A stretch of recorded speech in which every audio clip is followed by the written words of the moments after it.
जय श्री कृष्ण दोस्तों। आज हम आपको नल और दमयंती की कथा सुनाने जा रहे हैं, तो बिना विलंब किए आज का वीडियो शुरू करते हैं। महाभारत महाकाव्य में एक प्रसंग के अनुसार नल और दमयंती की कथा महाराज युधिष्ठिर को सुनाई गई थी। युधिष्ठिर को जुए में अपना सब कुछ गंवाकर अपने भाइयों के साथ 12 वर्ष का वनवास तथा 1 वर्ष का अज्ञातवास जाना पड़ा था।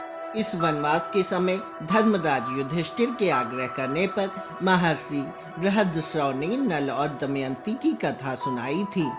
निषाद देश में वीरसेन के पुत्र नल नाम के एक राजा हो चुके हैं। वे बड़े गुणवान, परम सुंदर, सत्यवादी, जितेंद्रीय, सबके प्रिय, वेदज्ञ एवं ब्राह्मण भक्त थे।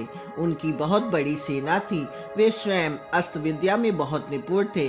वे वीर योद्धा, उदार और प्रबल पराक्रमी भी थे।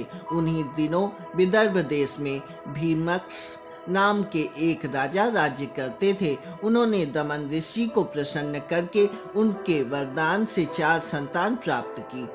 3 पुत्र दम, दांत और दमन एवं एक दमयंती नाम की कन्या थी। दमयंती लक्ष्मी के समान रूपवती थी। निषाद देश से जो लोग विदर्भ देश आते थे, वे महाराज नल के गुणों की प्रशंसा किया करते थे।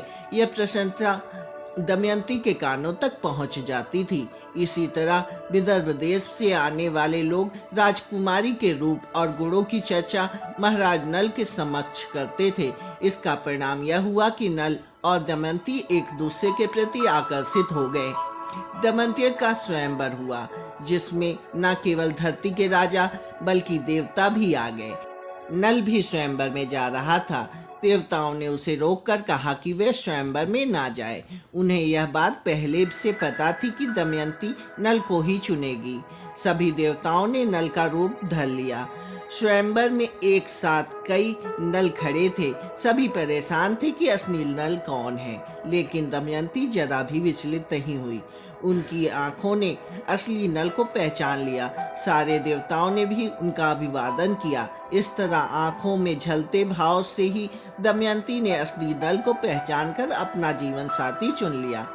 नौ दमयंती को देवताओं का आशीर्वाद प्राप्त हुआ। दमयंती निषाद नरेश राजा नल की महारानी बनी। दोनों बड़े सुख के साथ समय बिताने लगे। दमयंती पतिव्रताओं में शिरोमणि थी। अभिमान तो उसे कभी छू भी नहीं सकता था। समय अनुसार दमयंती के गर्भ में एक पुत्र और एक कन्या का जन्म हुआ। दोनों बच्चे माता पिता के अनुरूप ही सुंदर और गुण से संपन्न थे। समय सदा एक सा नहीं रहता। दुख और सुख का चक्र निरंतर चलता रहता है। वैसे तो महाराज नल गुणवान थे, धर्मात्मा थे, पुण्य लोक के थे, किंतु उसमें एक दोष था, जुए का व्यसन।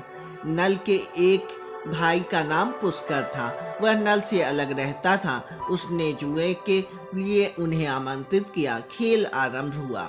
भाग्य प्रतिकूल था। नल हारने लगे। सोना, चांदी, रथ, राजपाट सब हाथ से निकल गया। महारानी दमयंती ने प्रतिकूल समय जानकर अपने दोनों बच्चों को विदर्भ देश की राजधानी कुंडीनपुर भेज दिया। इधर नल जुए में अपना सर्वस्व हार चुके थे। उन्होंने अपने शरीर के सारे वस्त्राभूषण उतार दिए। केवल एक वस्त्र पहनकर नगर से बाहर निकले।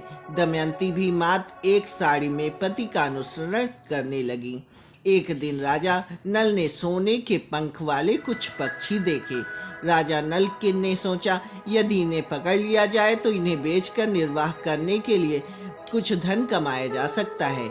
ऐसा विचार कर उन्होंने अपने पहनने का वस्त्र खोलकर पक्षियों पर फेंका। पक्षी वह वस्त्र लेकर उड़ गए। अब राजा नल के पास तन ढकने के लिए भी कोई वस्त्र न रह गया। नल अपनी अपेक्षा दमयंती के दुख से अधिक व्याकुल थे। एक दिन दोनों जंगल में एक ही वृक्ष के नीचे एक ही वस्त्र में तन छिपाए पड़े हुए थे। दमयंती की थकावट के कारण नींद आ गई। राजा नल ने सोचा, दमयंती को मेरे कारण बड़ा दुख सहन करना पड़ रहा है। यदि मैं इसी अवस्था में यही छोड़कर चल दूं तो यह किसी तरह अपने पिता के पास पहुंच जाएगी। यह विचार करके उन्होंने तलवार से आधी साड़ी तो काट ली और उसी से तन ढक कर दमयंती को उसी अवस्था में छोड़कर चले गए। जब दमयंती की नींद टूटी तो बेचारी अपने को अकेला पाकर करुण विलाप करने लगी। भूख और प्यास से व्याकुल होकर वह अचानक अजगर के पास चली गई और अजगर उसे निगल गया। दमयंती की चीख सुनकर एक व्याध ने उसे अजगर का ग्रास बनने से बचाया, किंतु व्याध स्वभाव से दुष्ट था। उसने दमयंती के सौंदर्य पर मुग्ध होकर उसे अपनी काम पिपासा का शिकार बनाना चाहा। दमयंती ने उसे श्राप देते हुए बोली, यदि मैंने अपने पति राजा नल को छोड़कर किसी अन्य पुरुष का चिंतन न किया हो तो इस पापी का व्याध जीवन अभी समाप्त हो जाए। दमयंती की बात पूरी होते ही व्याध के प्राण प्रखेरु उड़ गए। देवयोग से भटकते हुए दमयंती एक दिन चेदी नरेश सुबाहु के पास, उसके बाद अपने पिता के पास पहुंच गई। अंततः दमयंती के सतीत्व के प्रभाव से एक दिन महाराज नल के दुखों का भी अंत हुआ। दोनों का पुनर्मिलन हुआ और राजा नल को उनका राज्य भी वापस मिला।